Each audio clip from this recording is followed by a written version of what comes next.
بسم اللہ الرحمن الرحیم۔ شروع اللہ کے نام سے جو بڑا مہربان اور نہایت رحم کرنے والا ہے۔ نبی پاک صلی اللہ علیہ وآلہ وسلم نے فرمایا، یہ تسبیح مجھے دنیا کی ہر چیز سے زیادہ پیاری ہے۔ فجر کے وقت جو پڑھتا ہے غیب سے رزق ملتا ہے۔ محترم ناظرین، یہ وظیفہ کرتے ہی اللہ پاک نے چاہا تو آپ کی جھولی میں اتنی دولت آئے گی، اتنا پیسہ آپ کو ملے گا کہ آپ کو سنبھالنا مشکل ہو جائے گا۔ پیسے کو سنبھال سکتے ہو تو ہی یہ وظیفہ پڑھنا، پیسہ آپ کو خود ڈھونڈتے ہوئے آئے گا۔ آپ اپنے ارد گرد کئی ایسے لوگ دیکھتے ہوں گے جو راتوں رات کروڑوں پتی اربوں پتی بن گئے۔ کل تک تو ان کے پاس کچھ نہ تھا۔ اگر آپ بھی راتوں رات کروڑوں اربوں میں کھیلنا چاہتے ہیں، پیسوں کو فوری طور پر حاصل کرنا چاہتے ہیں، تو اس تسبیح کا وظیفہ آج جو اس ویڈیو میں آپ کو جس طریقے سے پڑھنے کے لیے بتانے لگا ہوں، اپنی زندگی میں ایک مرتبہ 30 سیکنڈ نکال کر یہ وظیفہ پڑھ لینا۔ 1 منٹ میں نہیں کہہ رہا، 30 سیکنڈ یعنی آدھے منٹ کا یہ عمل آپ لوگ، کوئی بچہ بھی پڑھ لے آدھے منٹ کے لیے۔ آپ لوگ اگر وقت نکال سکتے ہو تو یہ تو کوئی وقت نہیں ہے۔ آدھا منٹ تو کسی کے آگے ہاتھ بڑھاتے ہیں تو سلام کرنے کے لیے بھی آدھا منٹ نکل جاتا ہے، تو آدھے منٹ کا تو کوئی وقت ہی نہیں ہوتا۔ وہ آدھا منٹ نکال کر آپ کو یہ وظیفہ پڑھنا ہے۔ اگر میں آپ کو اس وظیفے کے فائدے گنوا دوں، اس عمل کے جس ترتیب سے آپ کو بتانے لگا ہوں، قرضوں میں اگر ڈوبے ہوئے ہیں تو قرضے فوری طور پر ادا ہو جائیں گے۔ اگر آپ اپنا ذاتی مکان چاہتے ہیں کہ آپ کو ذاتی مکان مل جائے تو یہ وظیفہ پڑھ لیں۔ گھر میں جھگڑے ہیں، مفلسی ہے، لاچاری ہے، بے روزگاری ہے، تو بھی یہ وظیفہ آپ لوگ فوراً پڑھ لیں۔ جس طریقے سے یہ عمل بتانے لگا ہوں، اس عمل کو اسی طریقے سے کرنا اور اپنی طرف سے تبدیلی مت کرنا۔ وظیفہ سمجھیں، ایک ایک بات، ایک ایک لفظ سمجھیں، کس طرح، کون سا وظیفہ، کس ترتیب سے، کتنی تعداد میں، کس جگہ پڑھنا ہے، کس وقت پڑھنا ہے، کس دن پڑھنا ہے۔ یہ چیزیں آپ لوگ سمجھتے نہیں ہیں، جلدی سے آپ لوگ ویڈیو کاٹتے ہیں، بس جتنا سمجھ لیا اتنا پڑھ لیا۔ اس طرح نہیں ہوتا۔ ناظرین، انسان کی اس وقت سب سے بڑی جو پریشانی ہے وہ پیسہ نہ ہونا ہے، دولت نہ ہونا ہے، غریبی، اور یہ عمل پیسوں کی بارش کر دے گا، دولت کا طوفان کھڑا کر دے۔ تو کہاں گئی پریشانی؟ بیماری کیوں لگی ہے؟ پیسہ نہ ہونے کی وجہ سے، پریشانیوں کی وجہ سے، تنگ دستی میں، مالی پریشانی میں بندہ ذہنی مریض بن جاتا ہے۔ لیکن اس وظیفے سے آپ کی انشاءاللہ تمام پریشانیاں ختم ہو جائیں گی۔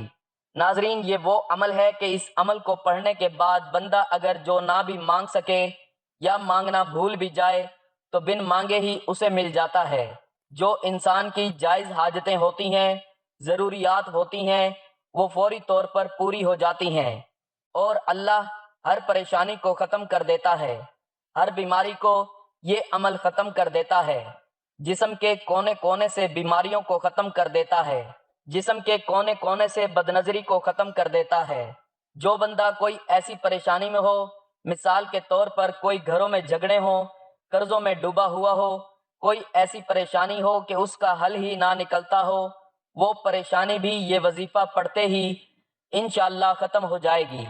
ناظرین، آج رب کریم کے حضور جھولی پھیلا کر اس وظیفے کے بعد جو مانگنا چاہو مانگ لو۔ میں بڑی بات نہیں کرتا، آپ کو مایوسی نہیں ہوگی۔ اگر آپ کو اس عمل کو پڑھنے کے بعد فائدہ نہ ہو تو پھر مجھے کہنا۔ دوستو، یہ وہ عمل آپ کو دینے لگا ہوں جو میرا اپنا ذاتی آزمودہ ہے۔ جب سے مجھے اس عمل کے بارے میں پتہ چلا ہے، میں نے جب سے اس عمل کا آغاز کیا ہے، اللہ پاک نے میری خالی جیب کو دولت سے بھر دیا ہے۔ خالی جیب کو دولت سے بھر دینے والا، دولت کی چما چم بارش کر دینے والا یہ عمل سچا ہے۔ جس نے بھی اپنی زندگی میں صرف ایک مرتبہ یہ عمل کر لیا، سمجھو وہ بندہ کروڑوں پتی بن گیا۔ اللہ پاک کی ذات پر بھروسہ رکھتے ہوئے یہ عمل کر لیں۔ دلوں میں وسوسے ہوتے ہیں کہ پتہ نہیں یہ جو وظیفہ ہم پڑھ رہے ہیں یہ اثر کرے گا یا نہیں کرے گا، ہمیں رزق، روپیہ، دولت، پیسہ ملے گا یا نہیں ملے گا۔ ناظرین، دلوں میں وسوسے عمل کو ضائع کر دیتے ہیں۔ پورے یقین سے اللہ پاک کی ذات پر پورا بھروسہ رکھتے ہوئے آپ کو یہ عمل کرنا ہے۔ اپنے دلوں میں اگر وسوسے رکھیں گے، اپنے دلوں میں اگر خیالات رکھیں گے کہ پتہ نہیں یہ وظیفہ اثر کرے گا بھی یا نہیں، تو کچھ حاصل نہ ہوگا۔ اللہ پر یقین کا سفر دوستو بے حد حسین ہوتا ہے۔ جو اس راہ کے مسافر بن جاتے ہیں، کامیابی ان کا مقدر بن جاتی ہے۔ اللہ پر توکل اور اس کی ذات پر یقین کا سفر در حقیقت دکھوں بھری زندگی سے پرسکون زندگی کا سفر ہوتا ہے۔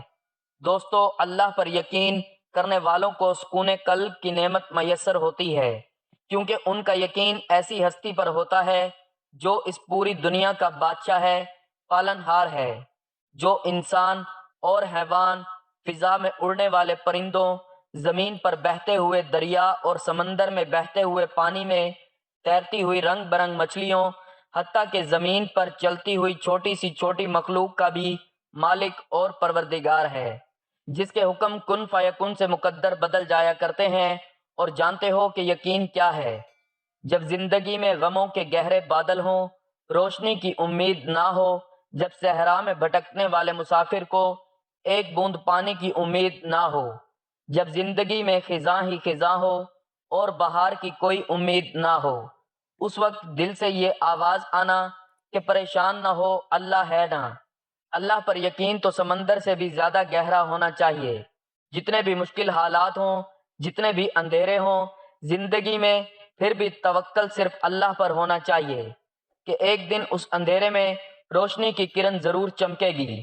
جو اللہ کی عظیم ذات پر کامل یقین رکھتے ہیں، فلاح اور کامیابی بھی انہی کے لیے ہوا کرتی ہے، تقدیر بھی انہی کی بدلا کرتی ہے۔ اس بارے میں سورہ آل عمران آیت نمبر 159 میں ارشاد ربانی ہے، ترجمہ: بے شک اللہ تعالیٰ بھروسہ کرنے والوں کو دوست رکھتا ہے۔ سورۃ طلاق میں فرمان الہی ہے، اور جو اللہ پر بھروسہ کرے تو وہ اسے کافی ہے۔ سورہ المائدہ میں فرمایا، اور اللہ ہی پر بھروسہ کرو اگر تمہیں ایمان ہے۔ سورۃ الانفال میں ارشاد ربانی ہے، سچے اہل ایمان تو وہ لوگ ہیں جن کے دل اللہ کا ذکر سن کر لرز جاتے ہیں، اور جب ان کے سامنے اللہ کی آیات پڑھی جاتی ہیں تو ان کا ایمان بڑھ جاتا ہے، اور وہ اپنے رب پر اعتماد کرتے ہیں۔ یہ بھی ذہن نشین رہے کہ اعتماد و یقین اپنی کوشش پر نہیں بلکہ اللہ کی قدرت اور رحم و کرم پر ہو۔ ہمیشہ ہر معاملے میں اللہ تعالیٰ پر اعتماد، ہر معاملے میں اللہ پاک سے رجوع، اور ہر کام میں اللہ ہی کی محتاجی ہونی چاہیے۔ حضرت ابراہیم علیہ السلام کو جب آگ میں پھینکا جا رہا تھا، اس وقت بھی یہ کلمات ان کی زبان مبارک پر تھے، میرے لیے اللہ ہی کافی ہے اور وہ بہت اچھا کار ساز ہے۔ اسی طرح سورۃ القصص میں حضرت موسیٰ علیہ السلام کی یہ دعا بھی کامل ایمان کو ظاہر کرتی ہے، پروردگار جو خیر بھی تو مجھ پر نازل کر دے، میں اس کا محتاج ہوں۔ سورۃ النساء میں فرمایا، تو اے نبی صلی اللہ علیہ وآلہ وسلم ان سے کہہ دو کہ میرے لیے اللہ ہی کافی ہے، کوئی معبود نہیں مگر وہ، اسی پر میں نے بھروسہ کیا اور وہ مالک ہے عرش عظیم کا۔ اسی طرح سورہ ابراہیم، سورۃ النحل، سورۃ ہود، سورۃ العنکبوت اور سورۃ مزمل میں بھی اللہ کریم و عظیم پر توکل و یقین کے بارے میں آیات مبارکہ موجود ہیں۔ حضرت عمر بن خطاب رضی اللہ تعالیٰ عنہ سے روایت ہے کہ رسول اللہ صلی اللہ علیہ وآلہ وسلم کا فرمان عالی شان ہے کہ اگر تم اللہ پر اس طرح توکل اور بھروسہ کرو جس طرح توکل کرنے کا حق ہے، تو وہ تمہیں اس طرح رزق دے گا جیسے پرندوں کو رزق دیتا ہے۔ پرندے صبح سویرے خالی پیٹ نکلتے ہیں اور شام کو بھرے پیٹ واپس آتے ہیں۔ جب انسان اپنے رب پر اس قدر بھروسہ کر لیتا ہے کہ اس کے علاوہ کوئی بھی اس کی ضرورت پوری کرنے والا نہیں ہے، تو اللہ بھی اپنے بندے کو مایوس نہیں لوٹاتا۔ جو لوگ اللہ کے در کو چھوڑ کر دوسروں کے در سے مانگتے ہیں، کیا انہیں اللہ کی ذات پر تھوڑا سا بھی یقین نہیں ہے؟ کیا انہیں اس دنیا کے لوگوں پر اللہ کی ذات سے زیادہ بھروسہ ہے، جو ذات رات کو درختوں پر بیٹھے ہوئے پرندوں کو بھی نیند میں نیچے نہیں گرنے دیتی؟ وہ ذات انسان کو بے یار و مددگار کیسے چھوڑ سکتی ہے؟ اللہ پاک کی ذات تو رحیم و کریم ہے، انسان کو اس کی سوچ سے بڑھ کر عطا کرنے والی ہے۔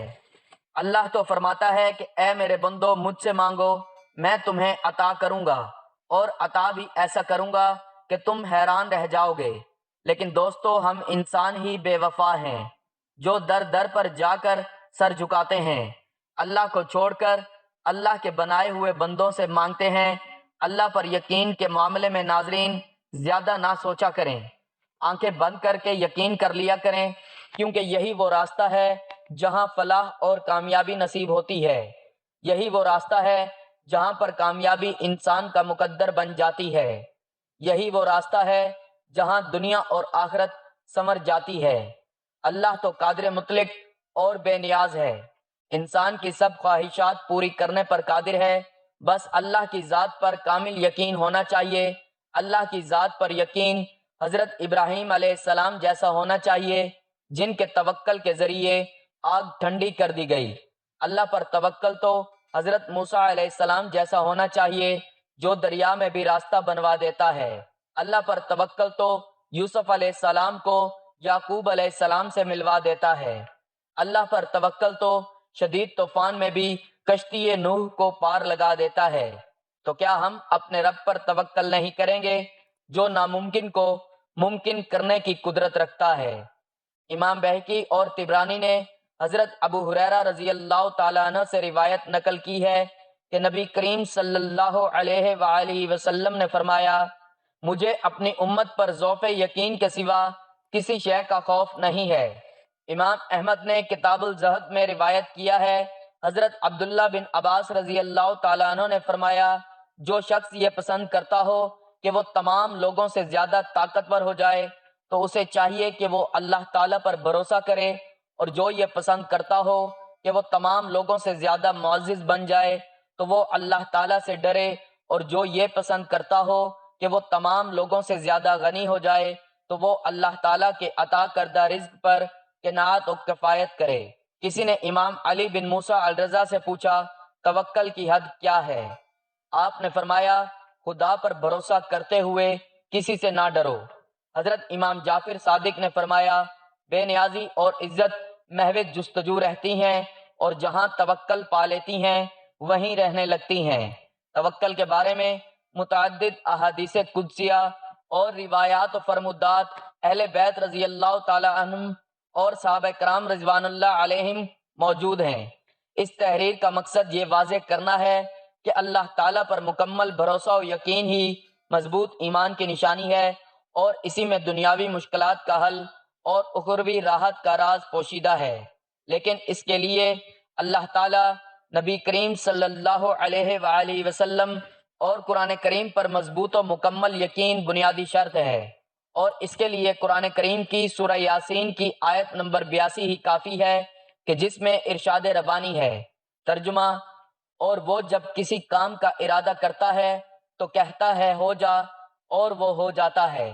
تو جب سب کام اللہ تعالیٰ کے حکم سے ہی منسلک ہیں اور اس کے حکم اور منشا کے بغیر کچھ بھی نہیں ہو سکتا، تو پھر اللہ پاک پر توکل اور بھروسہ اور یقین محکم نہ کرنے میں کیا امر مانے ہو سکتا ہے؟ وہی خالق و مالک اور پروردگار ہے، تمام کائنات اس کے تابع ہیں، بادشاہ ہے یا فقیر سب اس کے محتاج ہیں، تو پھر اس کو چھوڑ کر انسان کی محتاجی کرنا بدبختی نہیں تو اور کیا ہے؟ اللہ کریم ہم سب کو تقوی اور مکمل توکل نصیب فرمائے، آمین۔ دوستو، ہمیشہ اپنی عقل سے زیادہ اللہ کی ذات پر بھروسہ کرو، کیونکہ اللہ پر پختہ یقین سخت اندھیرے میں بھی روشنی پیدا کر دیتا ہے۔ اللہ پاک کہیں نہ کہیں سے راستہ نکال ہی دیتا ہے، کیونکہ اللہ پاک اپنے بندوں کو پریشان نہیں دیکھ سکتا۔ وہ تو ایسی ایسی جگہوں سے انسان کو نوازتا ہے کہ انسان تصور بھی نہیں کر سکتا۔ دعائیں موجوں کا باعث بنتی ہیں، اور رب کے حکم کن فیکن سے تقدیر بدل جایا کرتی ہے۔ بس صبر اور اللہ پر بھروسہ ضروری ہے۔ اللہ پر یقین اتنا کامل ہونا چاہیے کہ اللہ کبھی بھی دوسرا دروازہ کھولے بغیر پہلا دروازہ بند ہی نہیں کرتا۔ دوستو، اگر اللہ پر یقین پختہ ہو جائے تو معاشرے سے بہت سے گناہوں کا خود بخود خاتمہ ہو جائے۔ اگر اس بات پر یقین آ جائے کہ قسمت میں لکھا ہوا رزق کسی دوسرے کے پاس نہیں جا سکتا، تو کبھی انسان دوسرے کے حق پر ڈاکہ نہ ڈالے، کبھی قتل جیسا کبیرہ گناہ نہ کرے، کبھی یتیموں کا مال ہڑپ نہ کرے۔ اللہ پر یقین کرنے والے کبھی بھی زندگی کی مشکلات سے گھبرایا نہیں کرتے، زندگی میں چھائے ہوئے غموں کے بادلوں سے پریشان نہیں ہوا کرتے، کیونکہ ان کا یقین واحد و یکتا رب پر ہوتا ہے، جہاں بڑی سے بڑی مشکل بھی آسان ہو جایا کرتی ہے۔ غموں کے چھائے ہوئے بادل خوشیوں کی کرنوں میں بدل جایا کرتے ہیں۔ جب دل اللہ کی رضا پر راضی رہنے اور شکر کرنے کی عادت ڈال لے تو دوستو سکون مقدر ہو جاتا ہے۔ جن کا بھروسہ اللہ پر ہو ان کی منزل فلاح اور کامیابی ہے۔ اس لیے ناظرین محترم، آپ جب بھی کوئی وظیفہ شروع کریں اس کے لیے آپ کا اپنے رب پر مکمل یقین ہونا بے حد ضروری ہے۔ اگر آپ اللہ تعالیٰ پر یقین رکھتے ہوئے یہ وظیفہ کریں گے تو انشاءاللہ کامیابی آپ کا مقدر ہوگی۔ ناظرین، آپ لوگ اللہ پاک کا نام پڑھو، قرآنی آیات پڑھو، اور ایسا ہو نہیں سکتا کہ آپ کو فائدہ نہ ہو، لیکن آپ لوگ ایک تو جلد بازی میں وظائف پڑھتے ہیں، اوپر سے آپ لوگ بے دینی سے اور بے ترتیبی سے، اور آپ کو یقین نہیں ہوتا، دلوں میں وسوسے ہوتے ہیں کہ پتہ نہیں یہ وظیفہ اثر کرے گا یا نہیں کرے گا۔ تو اس طرح نہ کریں، آپ کا وظیفہ اس طرح کرنے سے کبھی اثر نہیں کرے گا۔ تو تمام چیزوں کا، ان تمام باتوں کا خیال رکھیں۔ یہ وظیفہ آپ لوگ کسی بھی دن کر سکتے ہیں۔ سب لوگوں کا جو سوال ہوتا ہے کہ کس دن کرنا ہے، تو یہ وظیفہ آپ کسی بھی دن کر سکتے ہیں، آپ کی پوری زندگی کے لیے یہ وظیفہ کافی ہے۔ لیکن بہت سے لوگوں کو اس وظیفے سے فوری طور پر جب فائدہ ہوتا ہے تو پھر وہ دوبارہ بھی کرنا چاہتے ہیں اور پوچھتے ہیں کیا ہم روزانہ پڑھ سکتے ہیں؟ تو جی نہیں، آپ لوگ یہ روزانہ نہیں پڑھ سکتے، کیونکہ آپ کو دوبارہ پڑھنے کی انشاءاللہ ضرورت ہی نہیں پڑے گی۔ ایک ہی دفعہ میں آپ کی قسمت اللہ پاک نے چاہا تو بدل جائے گی۔ اگر آپ پھر بھی پڑھنا چاہیں تو آپ پڑھ سکتے ہیں، اس کا کوئی نقصان نہیں ہے۔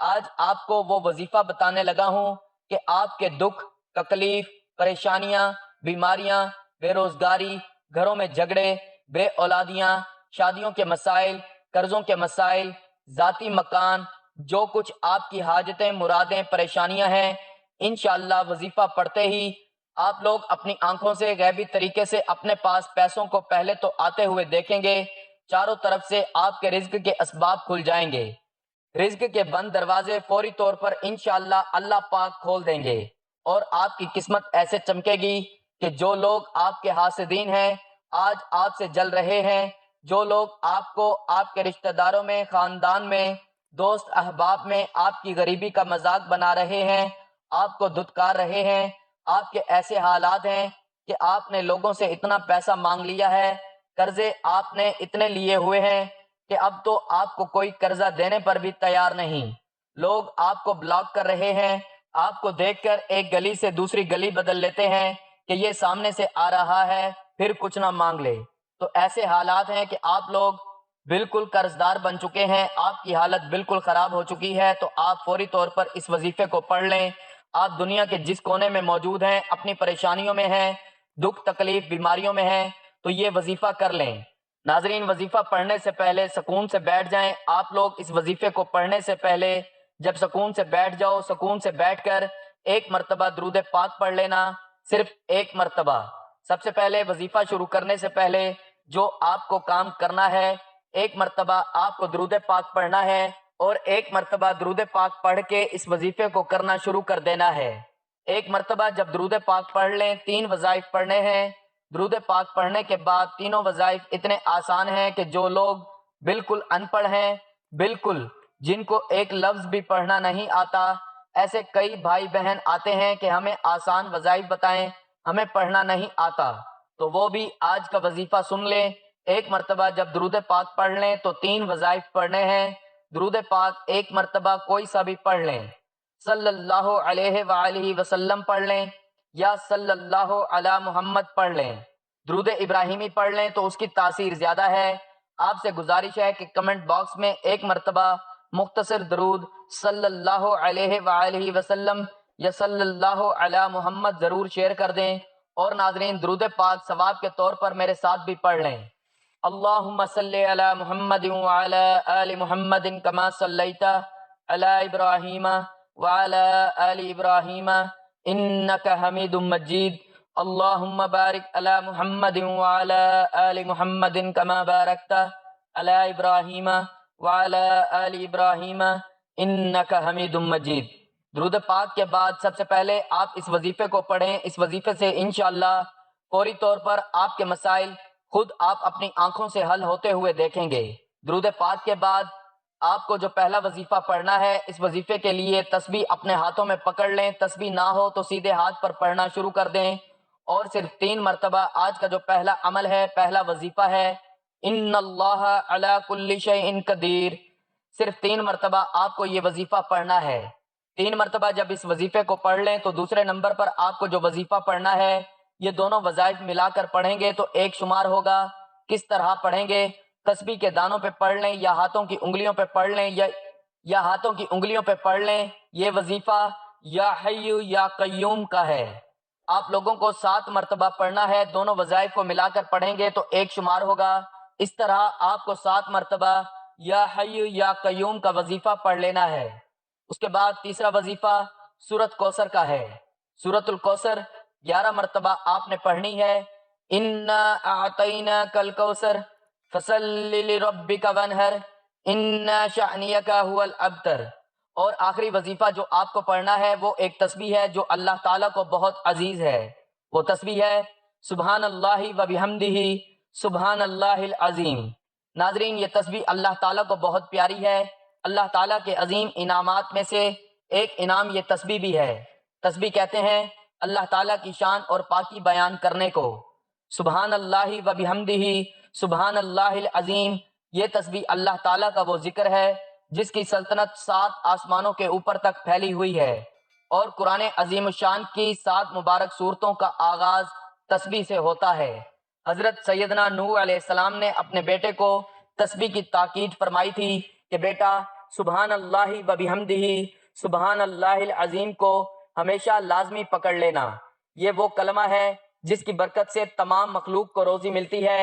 حضرت سیدنا ابو بکر صدیق رضی اللہ تعالیٰ عنہ کے پاس ناظرین ایک بڑے بالوں والا ایک پرندہ لایا گیا۔ ارشاد فرمایا کہ اس نے تسبیح چھوڑ دی ہے اس لیے پکڑا گیا۔ صبح سبحان اللہ و بحمدہ سبحان اللہ العظیم، اس تسبیح میں گناہوں کی پاکی بھی ہے۔ صرف 100 بار سبحان اللہ و بحمدہ سبحان اللہ العظیم پڑھا جائے تو سمندر کی جھاگ کے برابر گناہ معاف ہو جاتے ہیں۔ تسبیح میں جنت کی آبادی بھی ہے کہ ایک بار صبح پڑھنے سے جنت میں اپنی ملکیت کا ایک درخت لگ جاتا ہے، اور درخت بھی کوئی معمولی نہیں بلکہ میلوں کی مسافت تک پھیلا ہوا درخت۔ اس تسبیح میں حشر کے دن کا سامان بھی ہے۔ ارشاد فرمایا کہ سبحان اللہ و بحمدہ سبحان اللہ العظیم آدھے میزان کو بھر دیتا ہے اور باقی کو الحمدللہ بھر دیتا ہے۔ اس تسبیح میں حشر کے دن کا سامان بھی ہے۔ ارشاد فرمایا کہ سبحان اللہ و بحمدہ سبحان اللہ العظیم آدھے میزان کو بھر دیتا ہے اور باقی کو الحمدللہ بھر دیتا ہے۔ ناظرین، ایک بزرگ کے پاس ایک شخص نے روزی کی تنگی کی شکایت کی تو انہوں نے فرمایا کہ ہر نماز کے بعد سبحان اللہ و بحمدہ سبحان اللہ العظیم 100 بار پڑھو۔ وہ صاحب زندہ دل انسان تھے، اور زندہ دل وہ ہوتا ہے جس کے دل میں اللہ تعالیٰ کا ذکر ہو اور جو دل کی توجہ سے اللہ تعالیٰ کا ذکر کرتا ہو۔ انہوں نے دل کی توجہ سے یہ عمل شروع کیا، مگر ایک ہفتے بعد ان بزرگوں کے پاس آئے اور کہنے لگے کہ یہ وظیفہ بند کرنے کی اجازت چاہتا ہوں، کیونکہ اب تو زمین کے خفیہ خزانے بھی مجھے نظر آنے لگے ہیں۔ سبحان اللہ۔ ناظرین، جو لوگ عقل مند ہوتے ہیں وہ خزانوں کا مالک بننے سے ڈرتے ہیں۔ کون سنبھالے، کون اتنی فکر اٹھائے، کون اتنا حساب دے، کون اتنے حقوق پورے کرے۔ انسان کی ضرورت تو کچھ مال سے پوری ہو جاتی ہے، اسے زائد مال اس لیے ملتا ہے تاکہ انسان اللہ تعالیٰ کے ہاں اس کے ذریعے سے بڑے بڑے درجات حاصل کرے۔ اگر یہ نیت نہ ہو تو ضرورت سے زائد مال انسان کو مسلسل ڈستا رہتا ہے، ذلیل اور کمزور کرتا رہتا ہے، پاگل اور نااہل بناتا رہتا ہے، بیماری اور مصیبتوں میں ڈالتا رہتا ہے۔ عرض یہ کر رہا تھا کہ تسبیح بڑی نعمت ہے۔ اللہ تعالیٰ جس بندے کو اس کی توفیق عطا فرما دیں، یہ اللہ تعالیٰ کا اس بندے پر بڑا احسان ہوتا ہے۔ قرآن کریم میں جگہ جگہ حکم دیا گیا ہے کہ اللہ تعالیٰ کی تسبیح کرو، اور بتایا گیا کہ تسبیح اللہ تعالیٰ کے مقررین کا، اور بتایا گیا کہ تسبیح اللہ تعالیٰ کے مقررین کا وظیفہ ہے، ہر طرح ہی بندے کو اللہ تعالیٰ کے قریب کرتی ہے۔ تو ناظرین، آج کے اس عمل میں آخری جو وظیفہ آپ نے پڑھنا ہے وہ یہ تسبیح ہے، سبحان اللہ و بحمدہ سبحان اللہ العظیم۔ ناظرین، اس کو آپ نے 100 مرتبہ پڑھنا ہے اور اس کے بعد اتنا ہی درود پاک پڑھنا ہے جتنا وظیفہ شروع کرنے سے پہلے پڑھا تھا۔ اس کے بعد ہاتھ اٹھا کر اللہ پاک سے جو بھی حاجت ہو، مراد ہو، پریشانیاں ہوں، اس کے لیے دعا مانگ لیں، انشاءاللہ آپ کے تمام مسائل حل ہو جائیں گے۔ ناظرین، گزارش ہے کہ اللہ تعالیٰ کے 99 ناموں میں سے کوئی ایک نام کمنٹ باکس میں لکھ کر ضرور شیئر کریں۔ اللہ تعالیٰ ہم سب کا حامی و ناصر ہو، آمین، جزاک اللہ۔